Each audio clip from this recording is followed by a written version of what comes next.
Next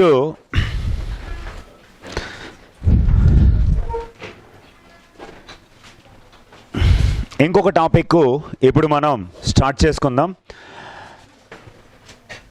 వచ్చారు కదా అందరూ? ఇప్పటి వరకు మనము చాలా రకాలైనటువంటి గేమ్స్ ఆడాం. ఆ గేమ్స్లో గెలిచినందుకు ఇప్పుడు మీకు నేను అవార్డులు ఇస్తాను. ఏమిస్తాను? తీసుకెళ్ళి మరి ఎక్కడ పెడతారు? ముందు మైండ్లో పెట్టాలి, తర్వాత ఎగ్జామ్లో పెట్టాలి వస్తే. Right, the next topic awards. మరలా కొంచెం జాగ్రత్తగా వింటే మరలా నోట్స్కి వెళ్దాం. ఓకే, అవార్డ్స్లో ఫస్టే చాలా కీలకమైనటువంటి అవార్డుని ఒకదాన్ని చూద్దాం. మనం దానికి సంబంధించిన కంప్లీట్ డీటెయిల్స్ని బయటికి తీద్దాం.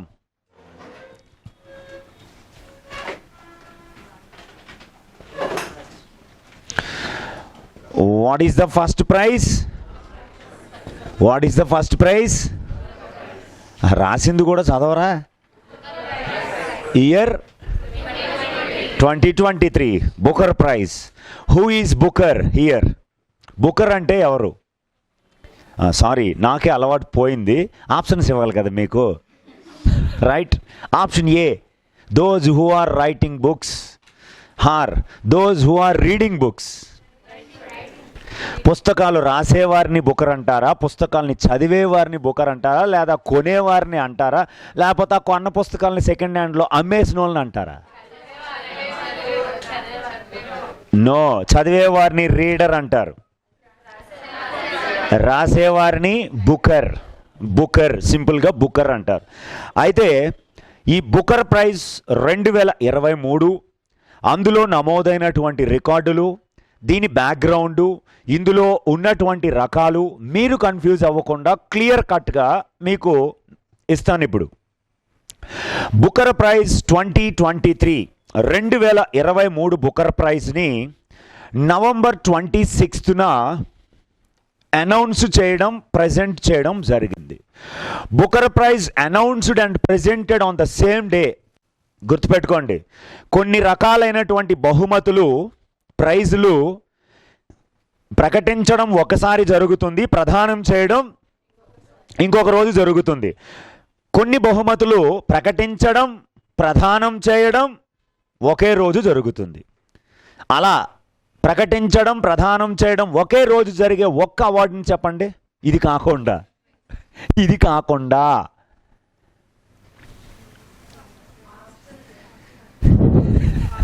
ఆస్కార్. Very good.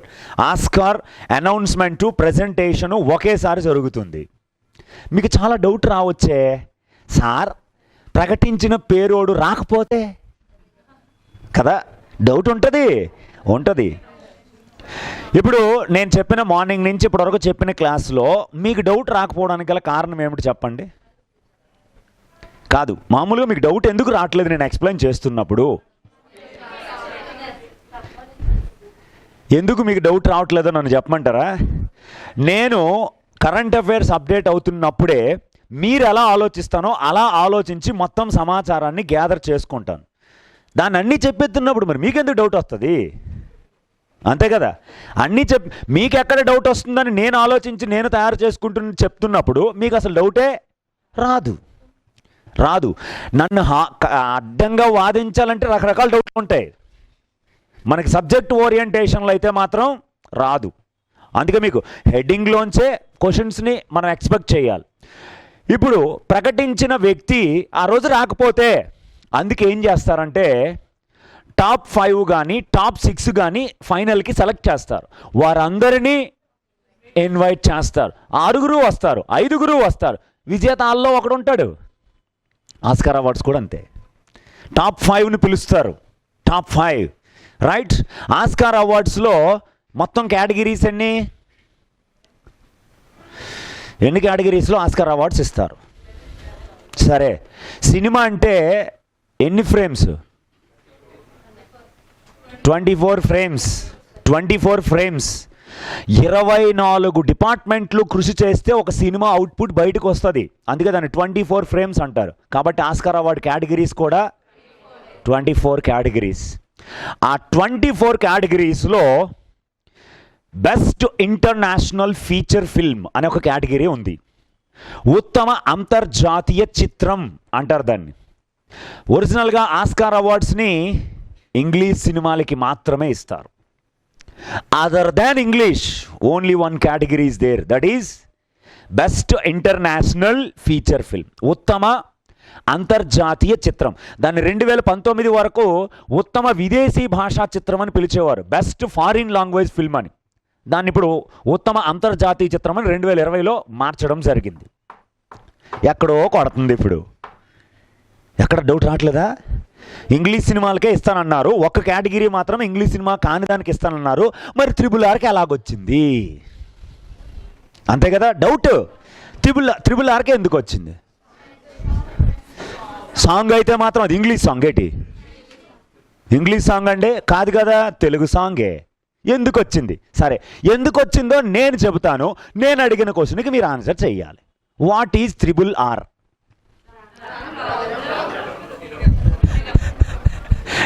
అబ్బా అబ్బా, రాజమౌళి, రామారావు, రామ్ చరణ్ కాదు, అసలైనది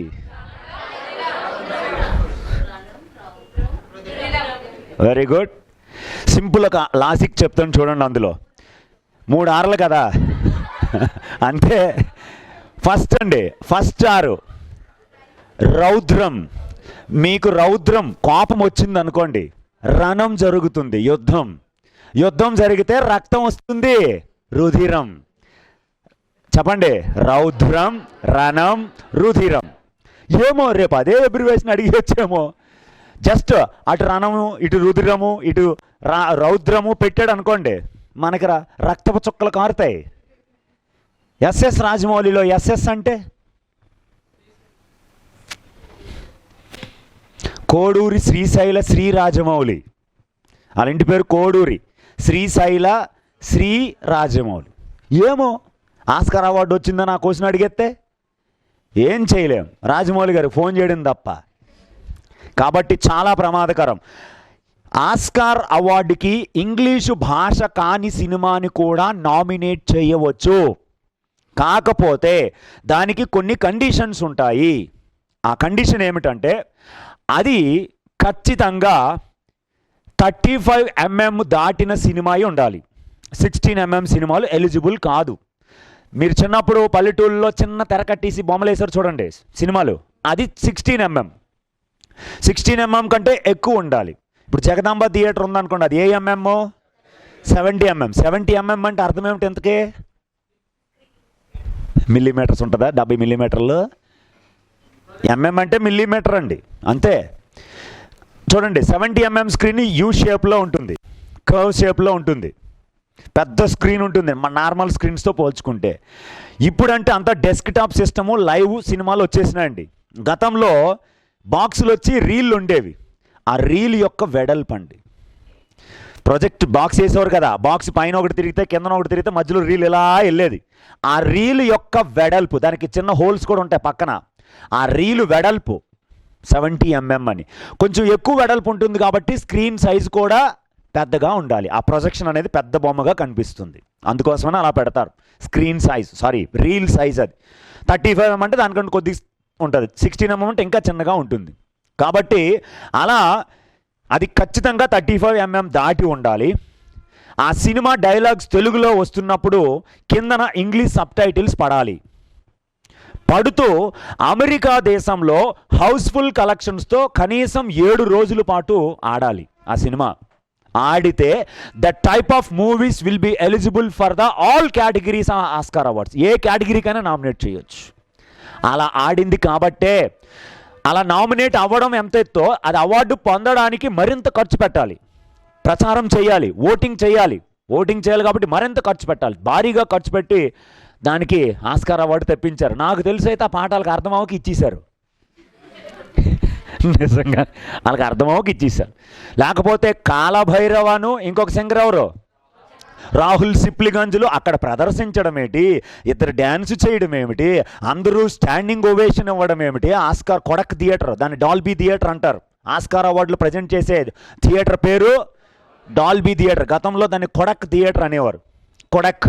అలా ఈ అవార్డులు టాప్ 5ని పిలుస్తారు, ఒక్కొక్క కేటగిరీని అనౌన్స్ చేస్తారు. మరి RRR బెస్ట్ ఒరిజినల్ సాంగ్, ఉత్తమ ఒరిజినల్ గీతం అవార్డు పొందింది, బెస్ట్ ఒరిజినల్ సాంగ్. మరి elephant whisperers best documentary short film Vineet Gonsalves అని ఒక డైరెక్టరు అద్భుతంగా తీశారు.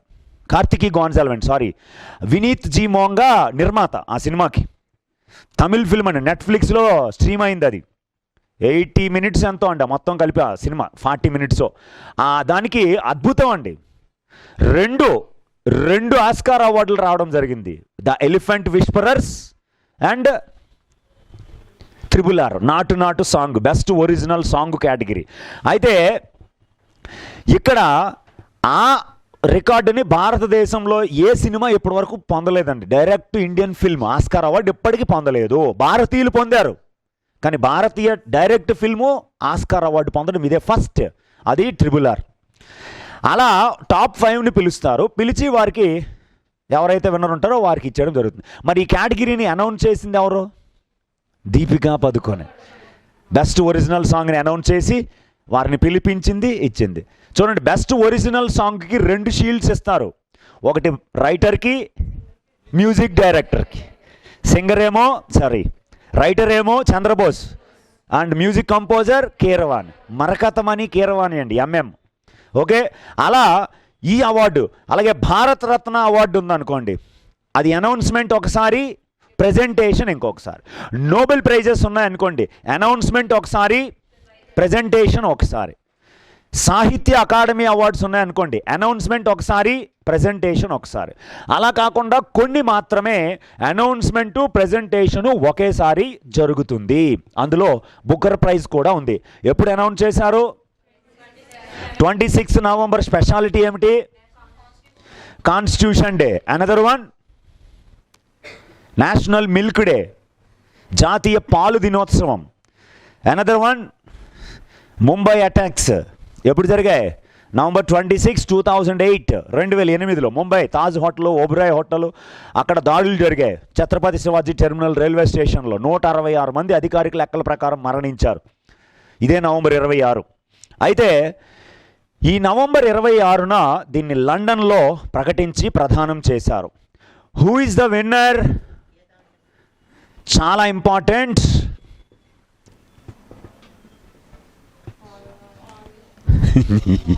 ఏం పలికితే ఏమైపోద్దో.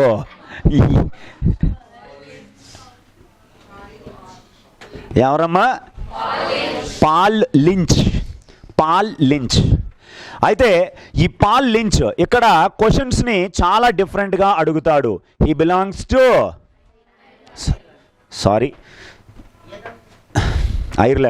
ఐస్లాండ్ అనుకున్నా. హీ బిలాంగ్స్ టు ఐర్లాండ్ దేశానికి చెందినటువంటి ఒక రచయిత. మరి ఈయన ఈ అవార్డు పొందాడు అంటే బుకర్ అన్నాము, బుక్స్ రాసేవారు అన్నాం. ఏ పుస్తకానికి పొందాడు అని అడిగితే చాలా ఇంపార్టెంట్ ఇది. What is the book name? Prophet song. Here one question. ఇప్పుడు నేను క్వశ్చన్ డిజైన్ చేస్తాను, దీన్ని బేస్ చేసుకొని రెడీ అయిపోండి ఆన్సర్కి. 2023 Booker prize winner. Next question. 2023 Booker prize గ్రహీత పాల్ లించ్ ఏ దేశానికి చెందినవాడు? మూడో క్వశ్చన్.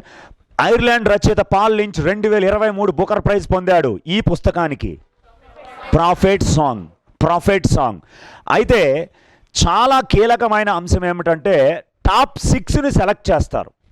టాప్ 6ని సెలెక్ట్ చేసి వారు రాసిన పుస్తకాలని మరలా చదివి దీనికంటూ ఒక కమిటీ పనిచేస్తుంది, సెలక్షన్ కమిటీ, జడ్జిలు. ఆ కమిటీ 1కి 2 సార్లు చదివి విజేతని అనౌన్స్ చేస్తారు. ఆ టాప్ 6లో భారత సంతతికి చెందినటువంటి ఒక రచయిత కూడా, అది కూడా ఒక మహిళా రచయిత ఈ సంవత్సరం టాప్ 6లో నిలబడ్డారు. ఆమె పేరు చేతనా మారు. What's the name? చేతనా మారు. ఆమె ఒక 11 ఏళ్ల అబ్బాయి గురించి, స్క్వాష్ క్రీడను నేర్చుకుంటున్న ఒక అబ్బాయి గురించి ఒక అమ్మాయి గురించి అద్భుతంగా రాసింది. ఆ అమ్మాయి పేరు గోపి అనే అమ్మాయి గురించి. అంటే ఆ గోపి చిన్నప్పుడే తల్లిని కోల్పోతే తండ్రి సంరక్షణలో పెరుగుతూ స్క్వాష్ అనే క్రీడను నేర్చుకుంటుంది. తెలుసా స్క్వాష్? జల్సా సినిమా చూసారా? జల్సా చూశారు. అందులో హీరోయిన్స్ ఇంట్రడక్షన్ సీను ఫస్ట్ వాళ్ళ గేమ్ ఆడతారు. ఏమిటా గేమ్? స్క్వాష్. ఒక గోడ ఉంటుందండి, 3 sides గ్లాస్ ఉంటుందండి. ఆ గ్లాస్లో గోడకు పెట్టి కొడుతుంటారు, చిన్న బాల్ ఉంటుంది, అదే స్క్వాష్. మీకు తెలిసిన ప్రముఖ స్క్వాష్ ప్లేయర్ చెప్పండి ఇండియా నుంచి.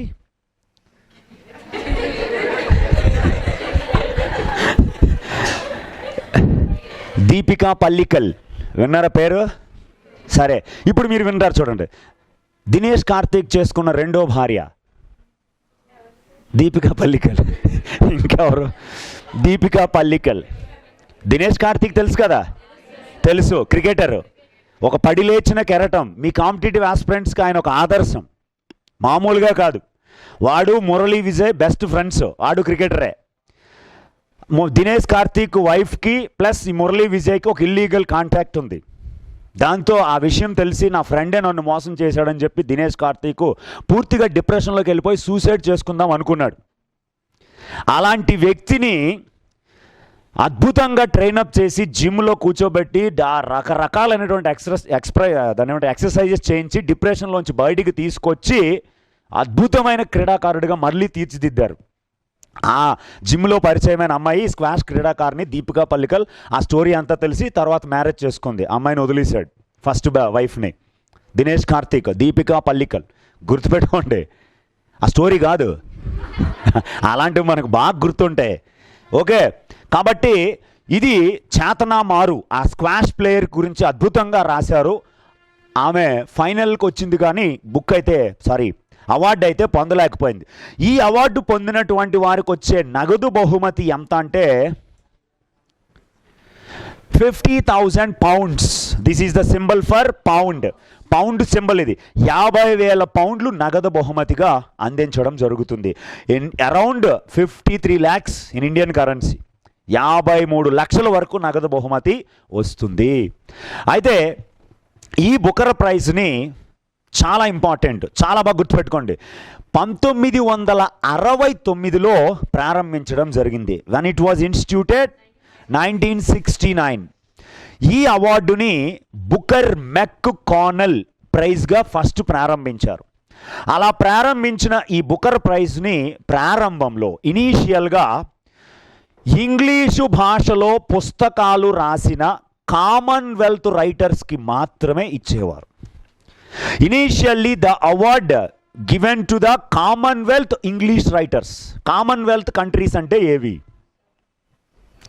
కామన్వెల్త్ కంట్రీస్ అంటే ఏవి అంటే సింపుల్గా గుర్తుపెట్టుకోండి. పూర్వకాలంలో లేదా గతంలో బ్రిటిష్ వారి చేత పరిపాలించబడిన దేశాలని కామన్వెల్త్ దేశాలు అంటారు. సింపుల్గా ఇంగ్లీష్లో దీనికి ఒక వర్డ్ ఉంది, బ్రిటిష్ కాలనీస్. సింపుల్గా ఏమంటారంటే బ్రిటిష్ కాలనీస్. అయితే విమర్శలు వచ్చాయి, ఇంగ్లీష్లో పుస్తకాలు రాసేవారు కేవలం కామన్వెల్త్ దేశాల్లోనే ఉంటారు, ఇంకెక్కడా ఉండరని విమర్శలు వస్తే 2014లో రూల్స్ మార్చి ప్రపంచంలో ఏ దేశానికి చెందిన ఇంగ్లీష్ రైటర్ అయినా బుకర్ ప్రైజ్ పొందడానికి ఎలిజిబుల్ అవుతాడు. కాకపోతే that person or that writer, those who are writing books in ఇంగ్లీష్లో పుస్తకం రాసి ఆ పుస్తకాన్ని యూకేలో పబ్లిష్ చేయాలి. అది రూల్ పెట్టారు. ఏ దేశం రైటర్ అయినా పర్వాలే, కాకపోతే పబ్లిషర్ మాత్రం యూకేది అయి ఉండాలి. గుర్తుపెట్టుకోండి. అంటే ఇంగ్లాండ్లోనైనా, స్కాట్లాండ్లోనైనా, వేల్స్లోనైనా, ఐర్లాండ్లోనైనా, ఈ 4 దేశాల్లో ఏ పబ్లిషర్ అయినా దాన్ని పబ్లిష్ చేయాలి. వేరే దేశాల్లో పబ్లిష్ చేస్తే ఈ అవార్డుకి పరిగణనలోకి తీసుకోరు. యూకేలో పబ్లిష్ చేయబడిన ఏ ప్రపంచ దేశ ఆంగ్ల పుస్తకమైనా ఎలిజిబుల్. ఆ సంవత్సరమే అది రిలీజ్ అవ్వాలి. ఏ సంవత్సరం అవార్డు అనౌన్స్ చేస్తున్నారో ఆ సంవత్సరమే అది పబ్లిష్ చేయబడి ఉండాలి. అయితే one of the richest literature prize in world, ప్రపంచంలో లిటరేచర్లో ఇది ఒక ధనవంతమైన ప్రైజే, నగదు బహుమతి ఎక్కువ ఉన్న ప్రైజే. ఇప్పుడు నగదు బహుమతి పరంగా తీసుకుంటే భారతదేశంలో అతి ఎక్కువ నగదు బహుమతి అందించే బహుమతి ఏది? What is the highest cash prize in India? ఇండియాలోనండి నోబెల్ ప్రపంచం, భారతరత్న. Very good. ఇప్పుడు నేను ఒక కండిషన్ చెప్తాను, గుర్తుపెట్టుకోండి. మీరు చెప్పింది రైటో రాంగో మీరే ఊహించుకోండి. Bharat Ratna does not carries any monetary grant. భారతరత్నకి ఎలాంటి నగదు బహుమతి ఎవరో. సరే, ఇది చాలా బాగా గుర్తుపెట్టుకోండి. భారతదేశంలో నగదు రూపేణా అతి పెద్ద బహుమతి మహాత్మా గాంధీ పీస్ ప్రైజ్, గాంధీ శాంతి బహుమతి అంటారు. 2022కి ఎవరికి ప్రకటించారు? గీతా ప్రెస్ 1922లో స్థాపించినటువంటి సంస్థ. ఆ సంస్థకి గోరఖ్పూర్లో ఉంది, ఆ సంస్థకి ఇచ్చారు గీతా ప్రెస్. అలా గాంధీ శాంతి బహుమతి సంస్థలకి ఇవ్వచ్చు, ఇండివిజువల్స్కి ఇవ్వచ్చు. అది ₹1,00,00,000 నగదు బహుమతి అండి. ఆ బహుమతి వస్తే ₹1,00,00,000. సరే, ఇప్పుడు నేను ఒక క్వశ్చన్ అడుగుతున్నాను. మీకే గవర్నమెంట్ వచ్చి భారతరత్న కావాలా, గాంధీ బహుమతి కావాలంటే ఏది తీసుకుంటారు? భారతరత్నయే. ఎందుకు అలాగా? దానికి నగదు బహుమతి లేదు, దీనికి ₹1,00,00,000 ఉంది కదా. గాంధీ శాంతి బహుమతి ₹1,00,00,000 ఉంది, భారతరత్నకు నగదు బహుమతి లేదు. ఇప్పుడు మీకు ఏం కావాలని అడిగితే భారతరత్న అంటారేంటి? భారతరత్నే కావాలి. ఓకే, మంచిదే. వైజాగ్ రత్న కూడా రాదు మనకి, ఇంకో భారతరత్న. అబ్బా. సరే, భారతరత్న ఈజ్ ద బెస్ట్. దానికంటే ఇది బెస్ట్ అండి. ఎందుకు తెలుసా అండి? ఇమీడియట్ క్యాష్ ప్రైజ్ ఏమీ భారతరత్నకు ఉండదు, కానీ ప్రభుత్వము అద్భుతమైన సదుపాయాలు కల్పిస్తుంది భారతరత్నకి. ఒకటి, ప్రధానమంత్రి జీతంలో సగం జీతం ప్రతీ నెల పెన్షన్గా వస్తుంది, ప్రతీ నెల అంటిల్ హిస్ డెత్, చనిపోయేంత వరకు. 2, దేశం మొత్తం అన్ని విమానాలలో అన్ని రైళ్లలో ఉచితంగా ప్రయాణించవచ్చు. 2వ ఫెసిలిటీ. మారిపోతున్నట్టుంది అక్కడి నుంచి అక్కడికి మైండ్, గాంధీ శాంతి బహుమతి నుంచి. మనకేం ఇవ్వరులండి. 3, పార్లమెంటు సమావేశాలకు హాజరవ్వచ్చు. గణతంత్ర దినోత్సవ, రిపబ్లిక్ డే అంటారు కదా, అలాగే ఇండిపెండెన్స్ డే ఉత్సవాలకి హాజరవ్వచ్చు. అవసరమైతే జెడ్ కేటగిరీ సెక్యూరిటీ గవర్నమెంట్ ఇస్తుంది. Z category and second highest security, Z plus తర్వాత. అంటే పిఎంది ఒకటి ఉంటుంది, ఎస్పీజీ, జెడ్ ప్లస్, జెడ్. కనీసం 4 గన్మెన్లు వస్తారు. చూడండి, అన్నీ అక్కర్లే మనకి. ఉచిత ప్రయాణం ఉందో చూడండి, అది మాత్రం సూపర్. అందుకే ఉచిత ప్రయాణం ఇలాంటివి ఉంటాయి కాబట్టే ఆ అవార్డ్స్ని ముసలోళ్ళకి ఇస్తారండి. మనలాంటి వాళ్ళకి ఇమ్మనండి. ఈ ఎయిర్ ఇండియా అమ్మేయాలా మనం తిరిగిన తిరుగులకి. భారతీయ రైల్వేలు ప్రైవేట్ పరం అయిపోతాయి. ఫస్ట్ క్లాస్ ఏసీ అండి, ఫస్ట్ క్లాస్ ఏసీ. విదేశాలకు వెళ్ళకూడదండి, ఇండియాలో ఫ్యామిలీతో సహా తిరగొచ్చు. అందుకే వాళ్ళకి ఇస్తారు, వాళ్ళేం తిరుగుతారు. మనకి ఇమ్మనండి భారతరత్న అక్కర్లా, ఫ్రీ ట్రావెలింగ్ ఇమ్మనండి చాలు. ఓకే, అలా ఈ కామన్వెల్త్ కంట్రీస్కి ఇవ్వడం జరుగుతూ ఉంది ఫస్ట్లో. తర్వాత దాన్ని మార్చారు రూలు. కాకపోతే బుక్ పబ్లిషింగ్ మాత్రం యూకేలో జరగాలి. Cash prize 50,000. మీరు ఎప్పుడైనా ఈ హెడ్డింగ్ పెట్టిన తర్వాత మీకు ఎక్కడైనా ఏదైనా గుర్తొచ్చిందా ఈ అవార్డు గురించి? దీన్ని మ్యాన్ బుకర్ ప్రైజ్ అనేవారు. ఎప్పుడైనా విన్నారా పేరుని? మ్యాన్ బుకర్ ప్రైజ్ అనేవారు. నేను ఇప్పుడు మ్యాన్ రాయలేదు, మ్యాన్ బుకర్ ప్రైజ్ అనేవారు. మ్యాన్ బుకర్ ప్రైజ్ అని ఎందుకు అనేవారు, ఇప్పుడు ఎందుకు అనట్లేదు? అంటే చూడండి, అంటే సింపుల్ లాజిక్గా మనం ఏం చేస్తామంటే, మ్యాన్ బుకర్ ప్రైజ్లో మ్యాన్ అంటే ఏమిటని అడిగాడు అనుకోండి క్వశ్చన్, లేదా దీన్ని మ్యాన్ బుకర్ ప్రైజ్ ఎందుకు అంటారు? మనుషులకి ఇస్తారు కాబట్టి మ్యాన్ బుకర్ ప్రైజ్ అంటారని అనుకుంటాం మనం. మ్యాన్ అనేది ఇక్కడ మనిషితో సంబంధం కాదు. Man is an investment organisation, అది ఒక సంస్థ పేరు. ఈ అవార్డుకి ఇది స్పాన్సర్గా ఉండేది. బుకర్ ప్రైజ్ యొక్క ప్రీవియస్ స్పాన్సర్ ఎవరు? మ్యాన్. అందుకే ఆ స్పాన్సర్షిప్ ఉండడం వలన ఈ బహుమతికి మ్యాన్ బుకర్ ప్రైజ్ అని ఉండేది. 2019లో ఈ మ్యాన్ అనే సంస్థ తన స్పాన్సర్షిప్ని రద్దు చేసుకుంది. రద్దు చేసుకోవడం వలన ఇప్పుడు ఈ పేరు అందులో పెట్టవలసిన అవసరం లేదు. ఇప్పుడు ఈ మ్యాన్ బుకర్ ప్రైజ్ యొక్క స్పాన్సర్ ఎవరంటే crank start. What's the name? Crank start is the sponsor. చాలా ఇంపార్టెంట్ అమ్మ, ఎందుకంటే మనకి రామన్ మ్యాగసైస్ అవార్డు అని ఒకటి ఉంది. దాన్ని ఏషియన్ నోబెల్ ప్రైజ్ అంటారు. ఆ ఏషియన్ నోబెల్ ప్రైజ్గా పిలువబడే రామన్ మెగసేసేకి 6 కేటగిరీస్ ఉండేవి. ఆ 6 కేటగిరీస్ని 2009 నుంచి అన్కేటగిరైజ్డ్ చేశారు. ఇంకా కేటగిరీలతో సంబంధం లేదు, ఎవరికొకరికి ఇచ్చవచ్చు. ఓన్లీ ఆసియా ఖండంలో ఉన్న వారికి మాత్రమే ఇస్తారు. అలాంటి రామన్ మెగసేస్ అవార్డులో 2002లో ఎమర్జెంట్ లీడర్షిప్ అని ఒక అవార్డుని స్టార్ట్ చేశారు, ఒక కేటగిరీని. గతంలో 5 ఉండేవి, ఈ ఎమర్జెంట్ లీడర్షిప్ స్టార్ట్ అవగానే 6 కేటగిరీస్ అయినాయి. ఆ ఎమర్జెంట్ లీడర్షిప్ కేటగిరీ స్టార్ట్ అయిన తర్వాత అడిగిన క్వశ్చన్ ఏమిటంటే, మన ఏపీలో జరిగిన ఎగ్జామినేషన్లో రామన్ మెగసేసే అవార్డుల్లో ఎమర్జెంట్ లీడర్షిప్ని స్పాన్సర్ చేస్తున్న సంస్థ ఏది అని అడిగాడు క్వశ్చన్. అందుకే ఆ స్పాన్సర్స్ ఎవరైనా ఉంటే వారిని ఖచ్చితంగా చదవాలి. ఎవరండి? ఇది కాదు, రామన్ మెగసేసే. రామన్ మెగసేసేని ఏ దేశం ఇస్తుంది?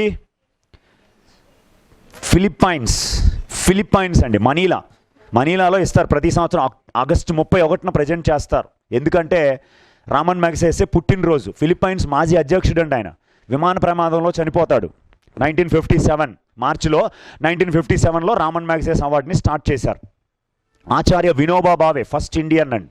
రామన్ మెగసేస్ అవార్డు పొందిన ఫస్ట్ ఇండియన్ ఆచార్య వినోబా భావే 1958లో కమ్యూనిటీ లీడర్షిప్ అనే కేటగిరీలో పొందాడు ఆయన.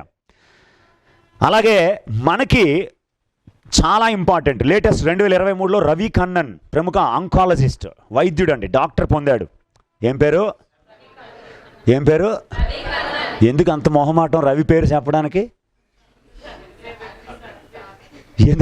ఎందుకంత మొహమాటం రవి పేరు చెప్పడానికి అంటున్నా. నా పేరు తెలుసు ఎంతకి? పాత క్లాస్ ఇన్నోళ్ళకి తెలుసు, కొత్త వాళ్ళు తెలుసండి నేను ఎవరో. పేరు తెలియలేదు అనుకోండి, సింపుల్గా నీకు ఎవరు ఈ క్లాస్ చెప్పారంటే మా GK sir, current affairs sir అంటే అయిపోయింది కదా. పేరు అక్కర్లే, మనకు అక్కర్లే. సినిమా టైటిల్ లేకుండా సినిమా చూశారు ఇప్పుడు వరకే. అర్జున్ సినిమాలో మహేష్ బాబు క్లైమాక్స్లో చెప్తాడు కదా, రేపు సాయంత్రం చెప్తానులేండి. ఓకే, అయితే ఇప్పుడు మనం జనరల్గా గుర్తుపెట్టుకోండి, మ్యాన్ అనేది ప్రీవియస్. ఈ మ్యాన్ అనేది 2002 నుంచి స్పాన్సర్షిప్ వచ్చింది. అప్పటి నుంచే నగదు బహుమతి 50,000 పౌండ్లు. అంతకుముందు 20,000 పౌండ్లే ఉండేది. మ్యాన్ ఎప్పుడైతే స్పాన్సర్షిప్లోకి ఎంటర్ అయిందో 50,000 పౌండ్లు అయింది. ఈ బహుమతిని పొందిన ఫస్ట్ పర్సన్ ఎవరంటే పిహెచ్ న్యూబే. ఎప్పుడు? 1969లో. పిహెచ్ న్యూబై అనేటువంటి ఈ రైటరు ఇంగ్లాండ్కి చెందిన వారే. ఈయన సంథింగ్ టు ఆన్సర్ ఫర్ అనే పుస్తకానికి గాను పొందారు. ఆ తర్వాత 1970లో బెర్నీస్ రూబెన్స్ ద ఎలక్టెడ్ మెంబర్ అనే పుస్తకానికి పొందారు. ఈ బెర్నీస్ రూబెన్స్ బుకర్ ప్రైజ్ పొందిన తొలి మహిళ, ఫస్ట్ ఉమెన్, ఇంగ్లాండ్కి చెందినటువంటి వారే. ఆ తర్వాత మనం చాలా ఇంపార్టెంట్గా తెలుసుకోవాల్సింది, ఇప్పటి వరకు బుకర్ ప్రైజెస్ 1969 నుంచి క్రమం తప్పకుండా ప్రతి సంవత్సరము ప్రజెంట్ చేస్తున్నారు. అలా ఇప్పటి వరకు ప్రజెంట్ చేసిన దాంట్లో 2 times బుకర్ ప్రైజ్ పొందిన వారు 3 ఉన్నారు. There are 3 writers won the Booker Prize for 2 times or twice, 2 సార్లు. ఆ 2 సార్లు పొందిన వారిలో ఒకటోది జేఎం కోయెడ్జీ, మొదటి రచయిత J M Coetzee, South Africa. And second Peter Carey, Australia. And number 3 Hilary Mantel, Britain, ఇంగ్లాండ్కి చెందినటువంటి వారు. వీళ్ళు 3 మాత్రమే ఇప్పటి వరకు బుకర్ ప్రైజ్ని 2 times పొందారు. 2 times పొందిన ఓన్లీ మహిళ ఎవరంటే హిల్లరీ మాంటెల్. వీళ్ళిద్దరూ మెన్ను, ఇక్కడ ఈమె మహిళ. ఇంగ్లాండ్ 2009, 2012 వితిన్ 2 years గ్యాప్లో ఈమె బుకర్ ప్రైజ్ని పొందడం జరిగింది, ఇంగ్లాండ్కి చెందినటువంటి వారు. అయితే ఇక్కడ నెక్స్ట్ మనకి రైజ్ అయ్యేటువంటి క్వశ్చన్ ఏమిటంటే, ఈజ్ దేర్ ఎనీ ఇండియన్స్? భారతదేశం నుంచి ఈ బుకర్ ప్రైజ్ని పొందిన వారు ఉన్నారా, ఉండలేదా? Either yes or no? Very good అండి, మొత్తానికి ఏదైనా నాలెడ్జ్ ఉంది, ఉన్నారు. ఎందుకంటే మనం కూడా ఒక కామన్వెల్త్ కంట్రీయే, అంతే కదా, బ్రిటిష్ వారి చేత పరిపాలించబడిన వాళ్ళమే. అయితే ఎగ్జాక్ట్గా తీసుకుంటే భారతీయులు 3 అండి. అలా కాకుండా భారత సంతతితో తీసుకుంటే నలుగురు అండి. అందులో నెంబర్ 1 సల్మాన్. పెళ్ళేమని చేద్దామండి. సల్మాన్ రష్దీ. సల్మాన్ రష్దీ ఎప్పుడు? 1981లో సల్మాన్ రష్దీకి ద మిడ్ నైట్స్ చిల్డ్రన్ అనే పుస్తకానికి వచ్చింది. What's the book name? Midnight's, apostrophe అండి అక్కడ. మిడ్ నైట్స్, అర్ధరాత్రి యొక్క బాలలు లేదా పిల్లలు.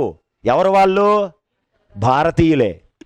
అర్ధరాత్రిలో పుట్టినవారు. స్వాతంత్రం మనకు అర్ధరాత్రే కదా వచ్చింది, దాన్ని బేస్ చేసుకుని రాసిన పుస్తకం అండి. అద్భుతం. మిడ్ నైట్స్ చిల్డ్రన్ 1981లో వచ్చింది. బతికున్నాడా చచ్చిపోయాడా? చంపికండి. బతికే ఉన్నాడు ఆయన. లాస్ట్ ఇయర్ అమెరికాలో ఈయన మీద దాడి జరిగింది తెలుసా? కుడికన్ను పోయింది దానికి. ఇప్పుడు మీరు సల్మాన్ రష్దీ ఇమేజెస్ చూడండి, రైట్ గ్లాస్కి బ్లాక్ కలర్ ఉంటుంది, అది కన్ను కనిపించదండి, పోయింది. అమెరికాలో ఒక యూనివర్సిటీలో గెస్ట్ లెక్చర్ ఇవ్వడానికి వెళ్ళినప్పుడు ఒక ఇస్లాం మతస్థుడు, అంటే ఇస్లాం మత స్థానుభూతిదారుడు ఆయన మీద దాడి చేశాడు పెన్నుతో. ఎందుకంటే యూనివర్సిటీ లోపలికి వెళ్ళేటప్పుడు ఆయుధాలు తీసుకెళ్లారు కదా, దాంతో పెన్నుతో దాడి చేస్తే కుడికన్ను కోల్పోయాడు. ఎందుకంటే ఆయన ఇస్లాం మతానికి వ్యతిరేకంగా ఒక బుక్ రాశాడు. ఆ బుక్ పేరు గుర్తు రావట్లే. దాంతో ఇరాన్ ఆ బుక్ని బ్యాన్ చేసింది. ఈయన ఎక్కడ కనబడితే అక్కడ చంపేయమని ఆదేశాలండి. దాన్ని బేస్ చేసుకొని మరి ఆయన ముస్లిమే, సల్మాన్ రష్దీ బొంబాయిలో జన్మించాడండి ఆయన. ఆ ఇస్లాం మతానికి వ్యతిరేకంగా రాసిన ఆ పుస్తకాన్ని బ్యాన్ చేయడం, ఆయన మీద పెట్టుకోవడం, దాడి జరిగింది. ఆ తర్వాత ఆయన మంచి అవార్డు కూడా తీసుకున్నాడు. తర్వాత ఆ సల్మాన్ రష్దీ చాలా చాలా ఇంపార్టెంట్, ఖచ్చితంగా గుర్తుపెట్టుకోండి. బొంబాయిలో జన్మించాడు, కానీ ఆయనకి వేరే దేశాల పౌరసత్వం ఉంది. ప్రజెంట్ ఇండియాలో అయితే ఆయన ఉండడం లేదు. నెక్స్ట్ బుక్ పేరు గుర్తొస్తుందండి, చెప్తాను మీకు. అల్లాహ్కి వ్యతిరేకంగా రాశాడు ఆయన పుస్తకాన్ని. లాస్ట్ ఇయర్ కూడా మీకు చూసారు కదా, ఇరాన్లో ఏం జరిగిందండి? అయ్యి బాబోయ్, మహిళలు బహిరంగ ప్రదేశాల్లో బురకా ధరించాలి, హిజాబ్. దాన్ని వ్యతిరేకిస్తూ ఈవెన్ ఒక ఇరాన్లో ఉమెన్ న్యూస్ యాంకర్గా జాబ్ చేస్తున్నారు అనుకోండి, న్యూస్ కూడా బురకాతోనే చదవాలి, ఫేస్ చూపించకూడదు. ఎందుకంటే 1970sలో వచ్చిన ఇస్లామిక్ రెవల్యూషన్ తర్వాత చాలా రూల్స్ అండ్ రెగ్యులేషన్స్ని పెట్టారు. ఆ బురకా ధరిస్తున్నారా లేదా అనడానికి ఒక మోరల్ పోలీసింగ్ వ్యవస్థ కూడా ఉంటుంది, అబ్జర్వ్ చేస్తారు. అలా మోరల్ పోలీసింగ్ వ్యవస్థ ఒక అమ్మాయిని అరెస్ట్ చేసి జైల్లో వేసి చంపేస్తారు, కస్టడీలో చనిపోతుంది ఆమె. ఆ తర్వాత పెళ్ళిబుకిన దాన్ని ఏమంటారు, ఉద్యమం, నోబెల్ పీస్ ప్రైజ్ తీసుకొచ్చింది ఈ సంవత్సరం. తెలుసు కదండి, ఈ అమ్మాయి ఇరాన్ దేశానికి చెందిన ఒక ముస్లిం అమ్మాయి ఈ సంవత్సరం నోబెల్ శాంతి బహుమతి పొందింది. చాలా అద్భుతం అండి అది. ఆ ఉద్యమంలో కీలక పాత్ర పోషించారు లాస్ట్ ఇయర్ 2022లో, రైట్.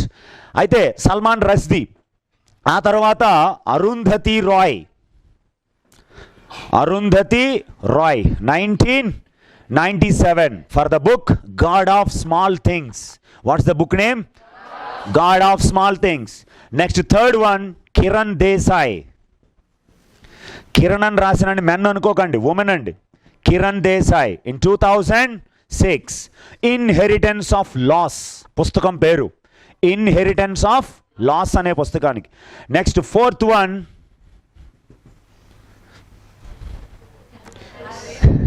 అరవింద్ సమేత వీర రాఘవ కాదు, అరవింద్